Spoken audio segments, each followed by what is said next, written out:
Estamos vivendo em meio a um momento de calamidade. E são nos momentos difíceis da vida que nós temos grande dificuldade em crer. Que a graça, a paz e o amor de Deus esteja conosco e habite em nosso coração no meio da pandemia que estamos vivendo.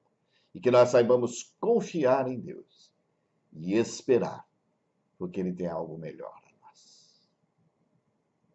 Quero convidá-los a que abramos as nossas Bíblias no Evangelho de João, no capítulo 2. Nós vamos ler dos versos 1 a 12. João 2, 1 a 12.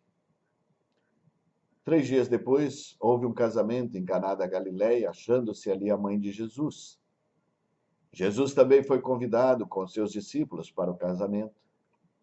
Tendo acabado o vinho, a mãe de Jesus lhe disse: eles não têm mais vinho.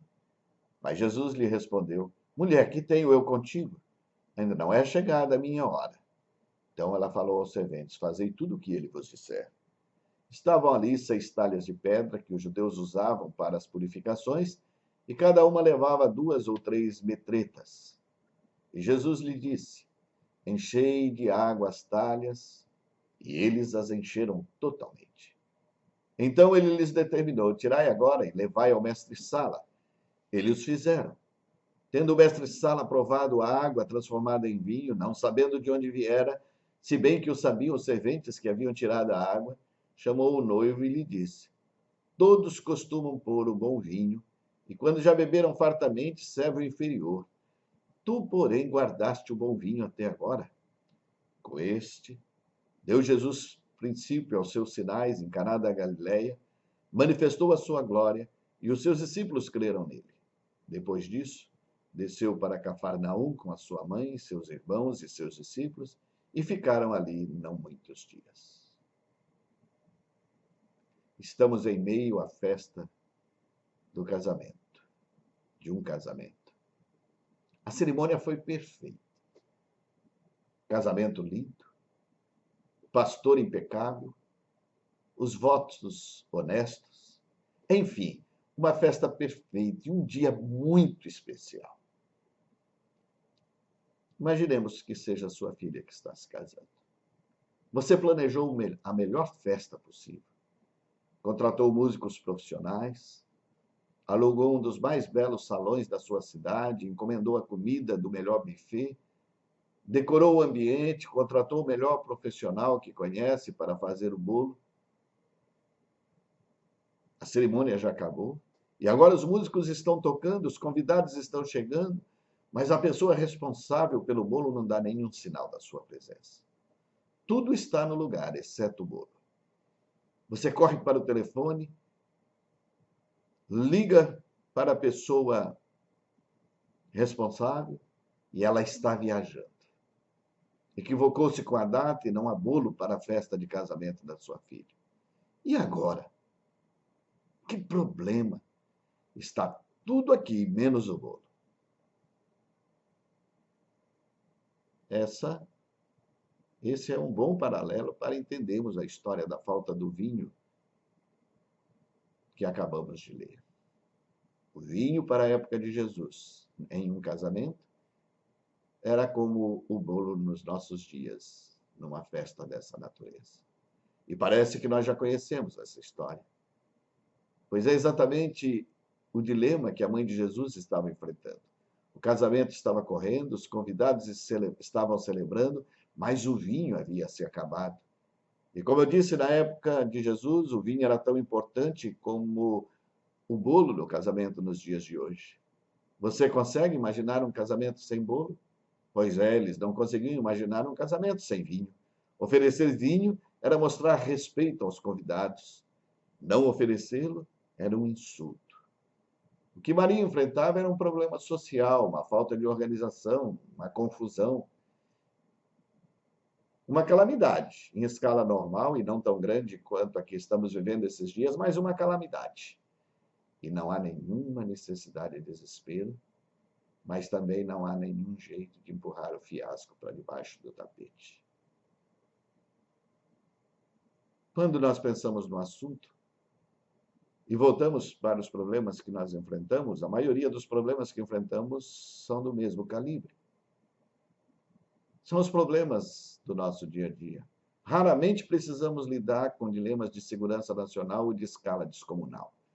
Raramente as nossas crises abalam a escala Richter. Em geral, as ondas que cavalgamos são feitas de pedregulhos e não de blocos. Estamos atrasados para o encontro, esquecemos alguma coisa no escritório ou esquecemos em casa. Um colega de trabalho não trouxe o relatório, a correspondência se extraviou, o trânsito está congestionado, os nossos filhos não estão prontos para saírem no horário correto, para irem às aulas. As ondas que se abatem sobre nós não ameaçam a vida. Nesse momento, estamos sim enfrentando uma pandemia que ameaça a vida. E por isso, algumas ondas podem ameaçar a nossa vida. Uma resposta infeliz para um problema simples pode servir de estupim. O que começa como um floco de neve pode se tornar uma avalanche, a não ser que se tome algumas medidas no momento correto. E é por esse motivo que talvez você queira observar como Maria reagiu. A solução dela apresenta um plano prático para desatar os nós da vida. Não tem vinho, disse ela a Jesus. É isso. Tudo o que ela disse foi: não tem vinho. Ela não partiu para a artilharia e ela simplesmente detectou o problema e o levou a Jesus. Problema bem definido, problema meio resolvido, afirmou John Bell. Maria gostaria da frase, pois foi o que ela fez, ela definiu o problema. Ela podia ter explodido e podia ter perguntado: por que vocês não planejaram direito? Está faltando vinho. Quem é o culpado? Esse pessoal não faz nada direito. Se eu mesma não cuido, não sai direito, nada sai direito por aqui. Ou podia ter implodido: a culpa é minha. Eu falhei. A responsabilidade é minha, eu mereço essa vergonha. Ah, se eu dominasse a arte da culinária. Ou então podia dizer: a minha vida é um fracasso. Vamos, faça um favor ao mundo, amarre-me e me leve à força. Eu mereço. É muito fácil concentrar-se em qualquer coisa, exceto na solução do problema. Maria não. Ela simplesmente viu o nó, avaliou o problema e o levou à pessoa certa. Jesus, tem um nó aqui e eu não consigo desatar. Foi mais ou menos isso, essa a atitude de Maria. E o que nós queremos entender é que os nossos problemas do dia a dia precisam ser levados a Jesus. E faltando vinho, a mãe de Jesus lhe disse: não tem vinho. Por favor, observe. Ela levou o problema a Jesus antes de levá-la a qualquer outra pessoa. Um amigo contou-me de uma reunião de diáconos muito tensa de que ele participou. Aparentemente havia mais agitação e confusão do que acordo. E após uma longa discussão, alguém sugeriu: por que nós não oramos a esse respeito? E aí, alguém imediatamente reagiu: nós chegamos a esse ponto? O que nos faz pensar que a oração é a última opção e não a primeira para a solução dos nossos problemas? Eu consigo imaginar 2 motivos.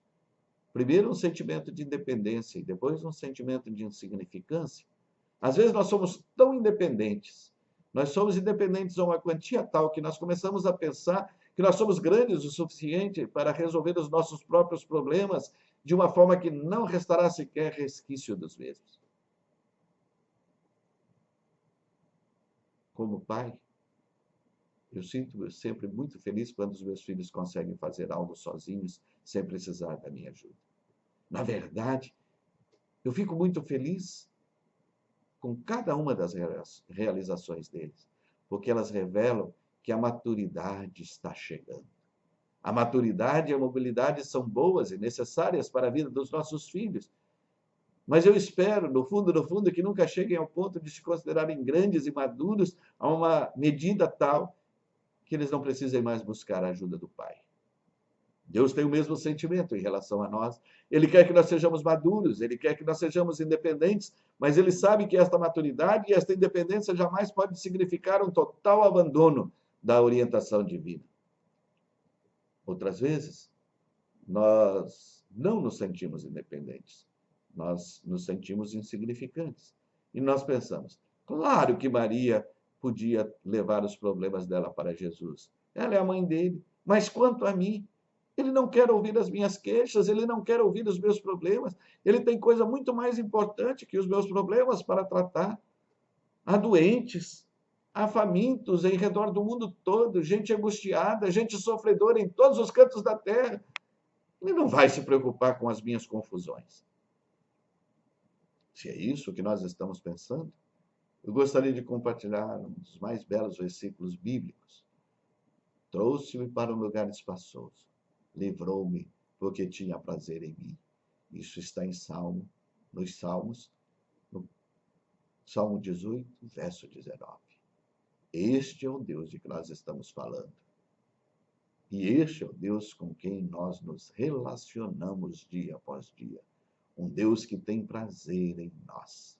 Um Deus que nos ama. Um Deus que nos quer ver felizes.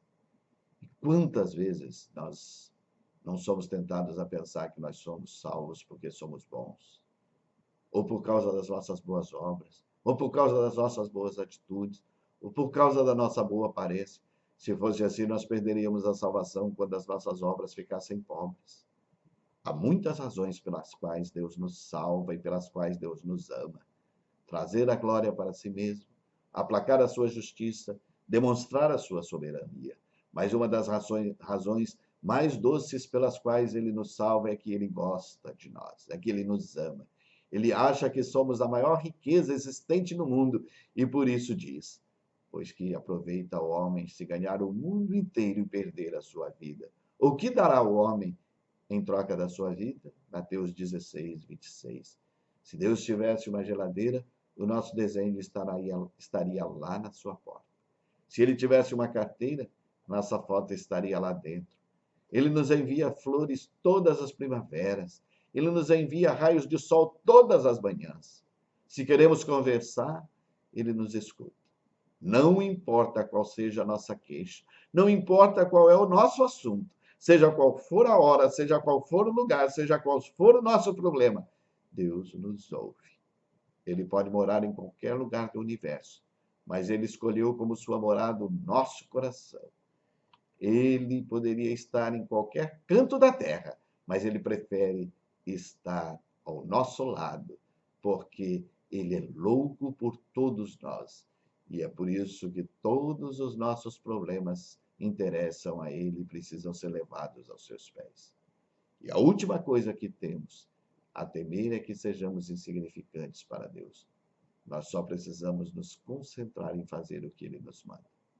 Os nossos problemas do dia a dia precisam ser tratados por Jesus. Observe bem a sequência de eventos neste versículo. Ordenou-lhe Jesus: enchei de água estas talhas, e encheram-nas até em cima, e então lhes disse: tirai agora e levai ao mestre-sala. E eles o fizeram, e quando o mestre-sala provou a água tornada em vinho, não sabendo de onde era, se bem que o sabiam os serventes que tinham tirado a água, chamou o mestre-sala ao noivo.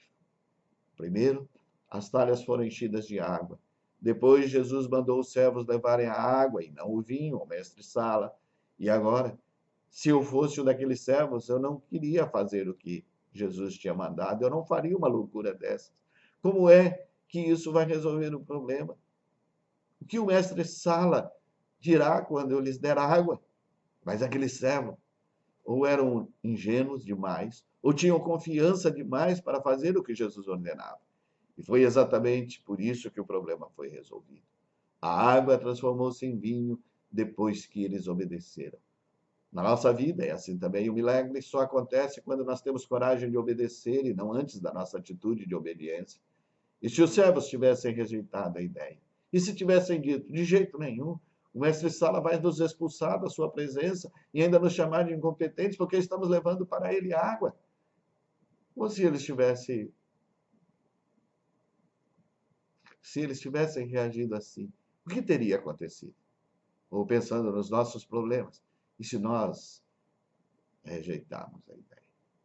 E se nós identificarmos o problema, levá-lo a Jesus e depois negarmos a fazer o que ele manda? Isso é possível.